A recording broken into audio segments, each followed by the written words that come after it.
નમસ્કાર ખેડૂત મિત્રો, હાલ આપણે શિવશક્તિ ઓર્ગોનિક ફાર્મ શોપ પર ખેડૂત વનરાજભાઈ જાપડિયા, જેમાં એક બ્લોકમાં આપણે ચણાનું વાવેતર કરેલ છે અને ચણામાં મકાઈના છોડ નાખેલ છે.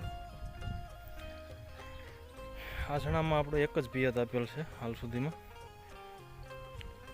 અને પિયત આપ્યું એને 10 થી 12 દિવસ જેવું થયું છે. બરાબર, નિંદામણનો ઉપદ્રવ હોવાના કારણે બળદ વડે સાથે આપવાનું ચાલુ છે. જુઓ છો, નિંદામણ ખૂબ દેખાય છે, તેથી ઝીણે ઝીણે પાળિયું ચડાવવાનું ચાલુ કર્યું છે.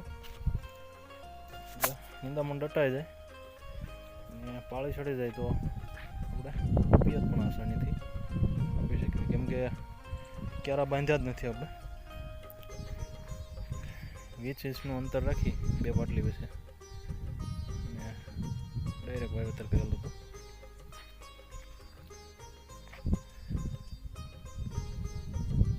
ત્યાર પછી અતિ અકાઈ ગયા પછી 5-6 દિવસ જવા દે, નિંદામણ બધું સુકાઈ જાય અને બીજું પિયત આપવું છે.